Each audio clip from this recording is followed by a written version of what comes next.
Olá, eu sou o pastor Alberto Stassen e quero mais uma vez dar as boas-vindas a você que faz do canal Beit Sefer uma fonte preciosa para estudarmos juntos a palavra de Deus. E nós vamos nessa sequência agora nos estudos que estamos fazendo sobre a família e como ela é importante nos planos de Deus, também entender como é que a família, esse canal que Deus nos dá, através do qual somos tão abençoados, é importante, é significativo na nossa vida financeira também. Eu quero convidar você a lermos juntos o livro de Salmos, no capítulo 128, dos versículos 1 a 6, que começa nos dizendo assim: Bem-aventurado todo aquele que teme ao Senhor e anda nos seus caminhos, pois comerás do trabalho das tuas mãos, feliz serás e te irá bem. A tua mulher será como a videira frutífera no interior da tua casa, os teus filhos como plantas de oliveira ao redor da tua mesa. Eis que assim será abençoado o homem que teme ao Senhor. De Sião o Senhor te abençoará. Verás a prosperidade de Jerusalém por todos os dias da tua vida, e verás os filhos de teus filhos. A paz seja sobre Israel. É muito interessante compreendermos como Deus coloca dois aspectos da nossa vida tão importantes lado a lado para entendermos como é que a nossa vida financeira pode prosperar e só pode prosperar através disso. O salmista começa nos dizendo: Bem-aventurado todo aquele que teme ao Senhor e anda nos seus caminhos. O que significa temer ao Senhor e andar nos seus caminhos? Isso significa ter uma vida de intimidade com Deus, de aceitarmos os princípios, os valores que a Bíblia traz para nós, como sendo os fundamentos que nos farão caminhar ao longo de todas as nossas decisões. E temer ao Senhor começa primeiramente por aceitar aquilo que Deus enviou para nós, que foi a vida eterna através de Jesus Cristo, nosso Salvador, nosso Senhor, o unigênito Filho de Deus. E sabe o que é muito interessante? Porque Deus fez isso de uma maneira totalmente gratuita. Deus nos deu alguma coisa que Ele apenas nos convida a recebermos, a aceitarmos o seu presente para nós. E foi assim que Ele nos trouxe a vida de salvação. Ele nos diz lá na carta de Paulo aos Efésios, a maneira pela qual Ele nos apresenta essa vida que Ele tem para nós. Ele nos diz assim: porque pela graça sois salvos por meio da fé. Isto não vem de vós, é dom de Deus. Não vem das obras, para que ninguém se glorie. Sabe o que isso significa dizer? Que a vida de salvação que Deus traz para nós, Ele nos dá isso por meio da graça, ou seja, de forma gratuita. Isso não tem nenhum custo para nós. Deus realizou todo o trabalho que precisava ser feito para que nós obtivéssemos os frutos, os resultados. E quando nós trabalhamos no isso que nós esperamos, termos através do nosso salário, termos através daquilo que o dinheiro que nós recebemos, aquelas coisas que recebemos em troca do nosso trabalho, contribuam para uma vida de bem-estar, de saciedade, de qualidade com a nossa família, com os nossos filhos, com a nossa esposa, com o nosso esposo. Deus fez isso por nós em termos de salvação. Através de Jesus Cristo, Ele nos fez entender que Ele deseja que a nossa vida seja uma vida bem-aventurada na Sua presença. Esse é o fundamento para tudo aquilo que fazemos em nossa vida. Não há nada que possamos fazer para merecermos a fé. Não há mérito nenhum da nossa parte, muito pelo contrário. O que a Bíblia nos diz é que nós vivíamos antes afastados de Deus, em nossos pecados e delitos. E mais do que isso, em Romanos 3:23, a Bíblia associa o resultado da nossa vida espiritual com a nossa vida de trabalho. Lá está escrito: porque o salário do pecado é a morte. O que significa isso? É que nós recebemos como recompensa pelo pecado aquilo que é a recompensa do nosso trabalho. Em outras palavras, o nosso pecado não é apenas uma questão de sentimentos, de experiências. O nosso pecado é o nosso trabalho contra a graça de Deus. E Deus, se fosse nos recompensar por esse trabalho que nós fazemos, que é nos afastarmos da sua presença, nos afastarmos da sua graça, o resultado disso seria que seríamos mortos. E ser mortos espiritualmente significa sermos afastados da presença de Deus pela eternidade. quando a Bíblia diz que o salário do pecado é a morte, ou seja, que o pecado ele produz em nós a morte como resultado do nosso salário. Isso quer dizer que nós estamos recebendo aquilo que merecemos. É exatamente o oposto da graça de Deus, que nos convida para vivermos na sua presença, não por causa do que nós fizemos, mas por causa daquilo que Cristo fez por nós na cruz do Calvário. E Cristo entregou a sua vida para que fôssemos novamente reconciliados com Deus, trazidos para a presença de Deus, para uma vida de prosperidade espiritual e também material. Mas, pastor, o que isso tem a ver com o fato de termos que viver na graça de Deus e experimentarmos isso? Qual é a diferença que faz vincularmos a nossa vida espiritual à nossa vida financeira? É provável que você conheça muitas pessoas que são muito bem-sucedidas do ponto de vista material, que são muito bem-sucedidas financeiramente. Às vezes não são ricas, mas têm tudo o que precisam para pagar as suas contas, têm uma boa casa, têm um carro, às vezes um carro muito bonito, muito potente, um carro que você almejaria ter como seu. Mas quantas vezes você conhece pessoas que têm exatamente todas essas coisas e vivem como se vivessem na miséria? Eu tive a experiência de trabalhar em um banco durante muitos anos na minha carreira profissional. E não era incomum eu encontrar pessoas que tinham salários muito altos, mas que viviam devendo empréstimos ao banco, viviam devendo o cheque especial, ou seja, uma utilização de recursos emergenciais, mas que tem um juro muito alto. E as pessoas viviam penduradas e muitas vezes elas precisavam renegociar dívidas por conta disso. Eu já tive a oportunidade de encontrar muitas pessoas que tinham uma vida financeira muito boa, mas a sua família era totalmente desestruturada. Filhos sem um bom relacionamento com os pais, muitas vezes achando que somente presentes é que poderiam satisfazer as suas necessidades. Entenda uma coisa, o dinheiro não substitui um lar bem estruturado. É possível que você tenha todas as coisas, mas se você não tem uma família feliz, uma família estruturada, uma família abençoada, não importa mais todo o resto que você tem. E além disso, ainda há um outro dado que é muito importante entendermos quando falamos da nossa família, da nossa vida financeira e dos bens materiais. Há alguns estudos que dizem que um dos fatores que mais leva as pessoas ao divórcio é exatamente a vida financeira, porque não se sentem recompensadas, estruturadas, não sentem segurança por conta da vida financeira, acabam muitas vezes se separando, porque é essa prosperidade material que os une e porque se limitam a essa prosperidade material, a uma vida financeira como vínculo de união. Quando começa a faltar dinheiro, os laços se desfazem. Existe um ditado popular que diz que em casa que falta pão, todo mundo briga e ninguém tem razão. É porque não basta você ter uma vida financeira bem estruturada. É importante que você saiba que tudo isso é resultado do seu trabalho, mas que toda a graça que dá a você uma vida eterna vem do Senhor, isso não custa nada para você. Quando você compreende a importância disso em sua vida, você começa a entender o que o salmista quer dizer nas demais partes deste salmo. Porque se você, por um lado, é salvo pela graça, quando somos salvos em Jesus Cristo, nós somos convidados a vivermos uma vida de um trabalho próspero e que abençoa outras pessoas. Um outro texto da palavra de Deus que nos convida a refletir sobre isso é: tudo quanto tiver as mãos para fazer, faze-o conforme as tuas forças.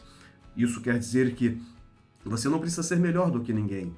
Você não precisa ser o top dos concursos, das discussões, das disputas sobre quem é o melhor. Mas você precisa ser o melhor que você puder ser com os seus esforços, com a sua capacidade, como uma forma de agradecer a Deus, de louvar a Deus pela saúde, pela paz, pelo despreendimento que Ele dá a você. E porque você tem tranquilidade e paz espiritual, você pode se dedicar a fazer as outras coisas, sempre com muito mais empenho, sendo o melhor, não melhor do que os outros, mas o melhor que você pode ser com tudo aquilo que Deus tem colocado na sua vida. E aí você entende então o que significa esse versículo 2, pois você vai comer do trabalho das suas mãos. Quantas pessoas não podem dizer isso, não é mesmo? Quantas pessoas vivem dependendo da misericórdia, do cuidado de outras pessoas porque não têm um trabalho, perderam seus empregos ou muitas vezes até vivem num trabalho, mas um trabalho que não proporciona o salário necessário para lhe cuidar com dignidade da sua família. Ser bem-aventurado e temer ao Senhor e andar nos seus caminhos é um dos caminhos para que pelo nosso trabalho nós possamos desfrutar das bênçãos de Deus. É importante lembrar que quando Deus criou o homem e colocou o homem no jardim para trabalhar. Trabalho é uma coisa que nos abençoa e que nos dignifica de tal forma que foi isso que Deus deu ao homem como trabalho inicial, como tarefa inicial. Era o homem quem cuidava do jardim, era o homem quem cuidava de todas as coisas que Deus havia preparado para que o próprio homem desfrutasse. E detalhe, as pessoas gostam de comentar que depois do pecado, Deus trouxe o peso sobre o trabalho. E é verdade. Não era o trabalho que era o castigo do pecado, mas o trabalho com dor, o trabalho com sofrimento, porque agora já não havia mais a bem-aventurança da presença do Senhor cuidando e abençoando. O homem teria que continuar trabalhando, mas ele teria que continuar trabalhando sem a presença abençoadora, confortadora, cuidadora, provedora do Senhor. A terra continuava a brotar frutos, a dar muitas coisas, mas agora ali também estavam os espinhos que machucavam a mão do homem, impedindo a ele de desfrutar apenas do melhor que Deus havia colocado para ele no jardim do Éden. Ser abençoado, entendermos que a graça de Deus é que nos traz para a sua presença, é o que nos ajuda a continuarmos vivendo do trabalho de nossas mãos, mas sendo feliz e indo bem, sendo prósperos, sendo abençoados. Esse é o primeiro resultado que nos vem quando entendemos o que significa sermos abençoados, bem-aventurados, plenamente felizes, porque tememos ao Senhor e andamos nos seus caminhos. Nós podemos comer do trabalho das nossas mãos sem dependermos de outras pessoas, sem dependermos muitas vezes de ações do governo que venham suprir aquilo que nós não fomos capazes de, ao longo do tempo, construirmos para nós, porque o trabalho é uma das coisas que nos ajuda a olhar para o futuro, a provermos para aquilo que está diante de nós, para que possamos sempre dispor de uma maneira de provermos para nós e para a nossa família. O terceiro versículo nos lembra de como a família envolve toda a nossa experiência financeira e como a nossa vida financeira é muito mais próspera e feliz quando toda a família está envolvida. A tua mulher será como uma videira frutífera no interior da tua casa. Olha que coisa interessante. Olha o papel da mulher sendo destacada no lar, na vida de prosperidade financeira da família, como uma videira frutífera. A videira é uma das frutas mais conhecidas em toda a Bíblia e em toda a literatura mundial, pela provisão do vinho, pela provisão daquilo que restaurava as forças dos homens, matavam a sua sede. Isso é fruto do trabalho da mulher, que é comparada a essa videira frutífera, que também produz coisas que abençoam a família. Hoje é muito comum que homem e mulher trabalhem. Cada um tem uma parcela de contribuição na vida financeira familiar. E um princípio importante para entendermos o que significa esta bem-aventurança na vida financeira da família é que não importa quem é que trabalha, não importa se é só o homem, se é só a mulher, se ambos trabalham juntos, o importante é compreender que o salário deles faz parte da renda familiar, do cuidado para com que toda a família possa caminhar bem e ser próspera. É importante que isso seja conhecido e experimentado a cada dia, de tal maneira que os frutos da família sejam divididos de maneira a trazer bênçãos sobre todos. Não existe o salário do homem e o salário da mulher. Se ambos são casados e trabalham, existe o salário da família. Aprenderem a compartilhar, a ter essa vida em comum, faz com que todos sejam igualmente abençoados. A mulher tem um papel importantíssimo na saúde financeira da família. O homem tem um papel importantíssimo na provisão financeira, na saúde financeira da família também. E quando aprende a compartilhar esses resultados, a família é abençoada como um todo. E na sequência desse versículo está escrito: os teus filhos como plantas de oliveira ao redor da tua mesa. Você já reparou quantas vezes numa família, se a família tem um médico, ela acaba tendo muitas vezes outros médicos, sejam dos filhos, dos parentes mais próximos na família?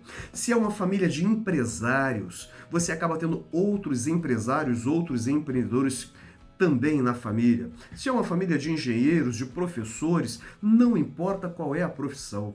O que importa é que muitas vezes a família acaba tendo uma sequência de pessoas que se dedicam às mesmas atividades econômicas e prosperam. Muitas vezes os filhos acabam galgando posições, alcançando posições muito mais altas, de muito maior destaque do que os pais, porque seguem o exemplo que aprenderam dentro de casa.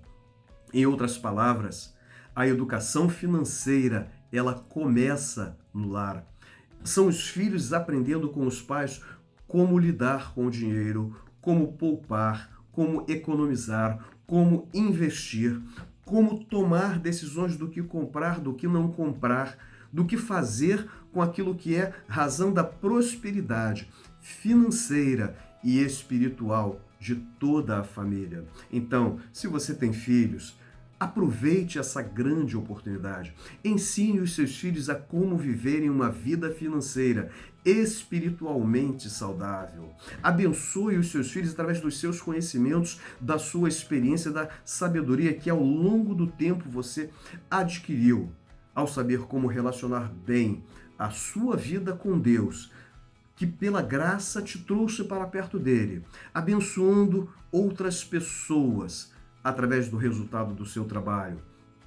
Fé e trabalho é sempre uma combinação maravilhosa que Deus deixou para que o homem seja plenamente abençoado em todos os seus caminhos. E é por isso que no versículo 4 ele diz: assim será abençoado o homem que teme ao Senhor. É resultado da presença do Senhor na sua vida, na sua família, derramando bênçãos, cuidando você, revestindo você de saúde, que permite que você possa caminhar de forma próspera. E o resultado vai além da sua família. Quando o homem é bem-aventurado e cuida bem da sua família, quando ele aprende a gerir bem as suas finanças familiares, consegue compartilhar com a família tanto os bons momentos quanto os maus momentos, entendendo que tudo aquilo que vem como resultado do trabalho é para que a família seja abençoada. Em primeiro lugar, os filhos são abençoados porque eles aprendem também a caminhar pelos mesmos caminhos. Mas olha que coisa interessante, o salmista diz a partir daí: de Sião o Senhor te abençoará. Verás a prosperidade de Jerusalém por todos os dias da tua vida, e verás os filhos de teus filhos. A paz seja sobre Israel. Sabe o que isso quer dizer? É que quando você é abençoado espiritualmente, quando você é abençoado financeiramente, a sua família é abençoada. Mas além da sua família, a sociedade em que você vive também é abençoada. É a prosperidade de Jerusalém, é a prosperidade da sua cidade, é a prosperidade do seu país, é a prosperidade de todos aqueles que de alguma forma dependem também de nós. Nós não vivemos isolados, nem dentro de casa, na família, nem na família maior, que são aquelas pessoas que chamamos como parentes, tios, tias, primos, avós, avós. Eles fazem parte também dessas nossas bênçãos, da maneira pela qual somos abençoados. Mas quando somos prósperos, aqueles que vivem ao nosso redor, os nossos vizinhos, os seus vizinhos, aqueles que vivem na sua cidade, que são cidadãos com você, eles também são abençoados. E mais do que isso, olha o que o versículo 6 nos diz: e verás os filhos de teus filhos. Isso quer dizer que quando você planta uma semente espiritual na sua vida financeira. Você é abençoado e você abençoa também a sua descendência. Toda a família começa a experimentar essas bênçãos ao longo do tempo, porque a presença de Deus é sobre você, é sobre a sua família. Meu amigo, minha amiga, bem-aventurado é todo aquele que teme ao Senhor e anda nos seus caminhos. Essa é a bênção que eu desejo sobre você, sobre a sua família, sobre o seu esposo, sobre a sua esposa, sobre os seus filhos, sobre aquele lugar em onde você vive e através do qual Deus está abençoando também através de você. Seja feliz. Fé e trabalho é a receita de Deus para uma vida financeira próspera e espiritualmente saudável. A paz seja sobre você. Mais uma vez eu quero te convidar a seguir o canal Beit Sefer. Se você ainda não fez a sua inscrição, faça a sua inscrição. Clica lá, dizendo que você está gostando dessa mensagem, que ela está abençoando a sua vida. Compartilhe esse link, compartilhe essa mensagem com os seus amigos, com os seus vizinhos, para que outras pessoas possam também ser abençoadas. E que a paz do Senhor fique sobre você.